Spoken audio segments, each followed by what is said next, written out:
Welcome to the Same Side Selling Podcast. I am your host, Ian Altman. I get asked all the time, why is it that my cold outreach doesn't work? I'm reaching out to a lot of people. I've got people on my team contacting a gazillion different potential clients, but nobody is responding. And on this episode, I want to talk about the worst cold outreach messages that I receive every single week. It's people who reach out via email. It's people who reach out via LinkedIn, and they're just doing a poor job of it. And the problem is that if you are doing that, you're actually hurting the entire sales industry. So it's not just you. It's not just your clients. You're actually making it so that everyone else is like, ugh, don't reach out to me. If anyone in sales reaches out, it just looks so awful. So what are some of those things, and what should we be doing instead? Well, one of the things that we see is this notion of, you'll see a list of them. This is actually an excerpt out of my inbox. I tried to sanitize it because I'm not trying to humiliate people. I just want to illustrate what happens. So it's things like, hey, can we speak tomorrow? Or the subject line is meeting request. Who's going to respond yes to that? Oh, meeting request? Oh, let me clear my calendar for you, because clearly meeting request, that's someone I got to carve out time for. Or who's the appropriate person to contact for this? Which you may as well be saying, hey, who can I bug and harass from now to the end of time? There must be a company who is trying to give cold outreach tips to people in the building cleaning or janitorial field, because I get requests every single week from people who say, hey, I'd love to come by and discuss your janitorial needs. Well, if they did any research, they would see that I've got a home office. I don't need janitorial needs for our office and lobby as they describe it. It's a total mess. Or quick question. Like, I don't understand what people are thinking. Or my favorite is people who reach out and say, well, we have the cheapest solution for this, or I can save you money on that. Well, guess what? What you're signaling at that point is that all that matters, the only thing that you can do is provide something cheaper, not necessarily something better.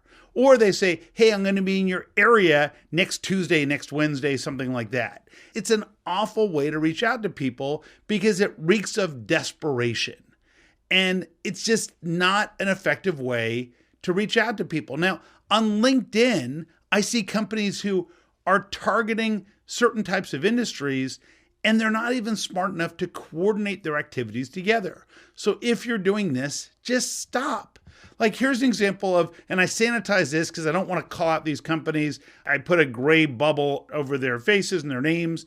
But what I want you to see here is, hi, Ian, your profile caught my eye while browsing executives in the industry. Well, guess what? It's two different people from the same company, several days apart, reaching out with the exact same message. One person is the director of sales. One person is a sales executive.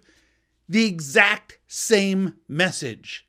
What does that tell me? It tells me that these people are too lazy to do any work on their own.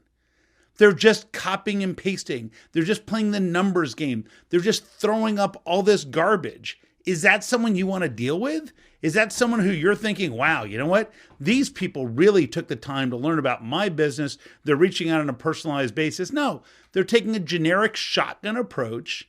And I'm convinced that these people are going to be useless. Even if they had something I thought was of interest, I would say, no, this as a business is going to be too lazy.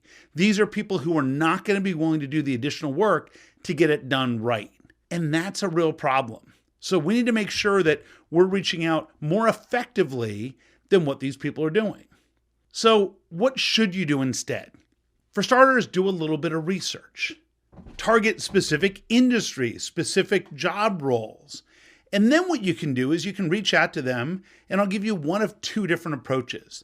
The first approach is the business trends approach, which is there are certain trends that people have been coming to us to address in your industry.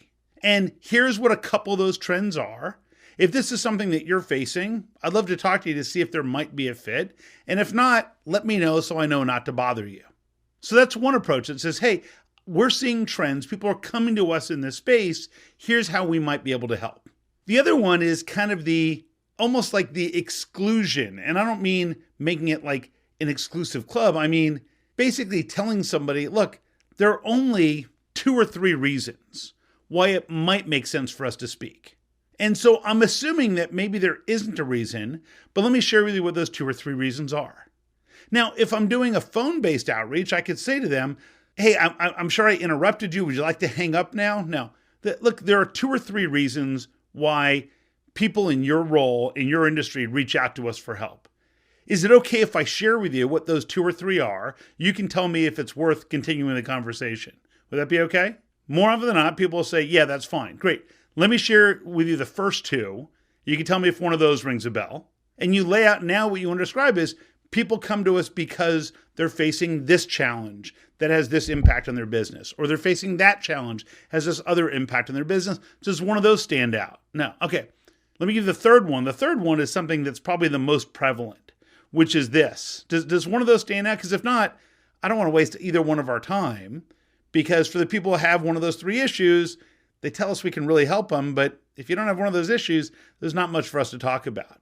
What it's doing is it's sharing some level of humility that says not everyone's a good fit for us. Maybe we have something to talk about and maybe we don't. Instead of, hey, can I get in your calendar next Tuesday, next Thursday, tomorrow at 10 a.m. I'm going to be in your area. Who's the best person to talk to about this? Which is all about you selling stuff instead of presenting yourself as someone who's there to solve. So let me just summarize so you have some quick action steps. First, we want to make sure that we don't have this type of pathetic outreach that is focused on yourself and when you might actually set up a time to meet with somebody and a quick question or all these little pattern interrupts that people have been taught that nobody responds to favorably. The second thing is that we want to make sure that we're not just using automation to make ourselves look foolish. Instead, we're using the technology that's out there to do our homework in advance. Then when we reach out, we can reach out based on the challenges or problems that we solve for people in that industry and decide mutually if it's worth our time to have a conversation. If you do that approach, you might not end up in my folder that I call bad or stupid marketing, but instead you might capture someone's attention and actually show up as someone who's there to solve, not sell. There are topics you'd like to hear, just drop me a note to ian@ianaltman.com. Please take the time to subscribe and share this with other people if you find it valuable. And if not, don't wish that on your enemies. And we'll see you next week on the Same Side Selling Podcast. So long.